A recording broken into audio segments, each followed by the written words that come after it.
السلام علیکم ورحمۃ اللہ وبرکاتہ۔ انشاءاللہ تعالی آج ایک حدیث مبارکہ ہوگی نماز کے بارے میں اور اس کی تھوڑی سی وضاحت۔ حضرت ابو ہریرہ رضی اللہ تعالیٰ عنہ روایت کرتے ہیں کہ جناب نبی کریم صلی اللہ علیہ وآلہ وسلم نے صحابہ سے عرض کیا کہ اے لوگو، اگر ایک شخص کے گھر کے باہر ایک نہر ہو اور وہ دن میں 5 مرتبہ اس کے اندر غسل کرے تو کیا اس کے بدن پر کچھ میل رہے گا؟ تو صحابہ نے عرض کیا یا رسول اللہ صلی اللہ علیہ وآلہ وسلم، کچھ میل باقی نہیں رہے گا۔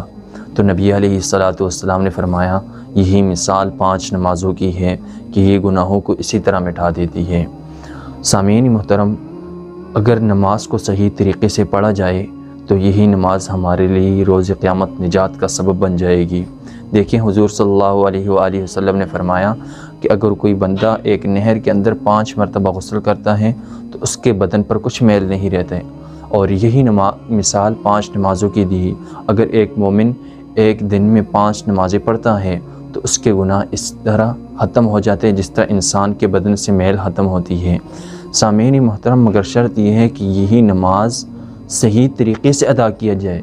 اگر یہی نماز کو آپ اپنے معمول کے مطابق نہیں، بس ایک دوسرا رسم و رواج کے لحاظ سے پڑھ جائے، بس اوپر نیچے ہو کر ادا کر دیا، تو یہی نماز ایک حدیث مبارک کے اندر آتے ہیں کہ یہی نماز ایک کالے کپڑے میں لپیٹ کر یہ انسان کے منہ پر مار دی جاتی ہے، اور یہ روز قیامت اس انسان کے خلاف جنگ کرے گی کہ اس نے میرے ساتھ یہ زیادتی کی۔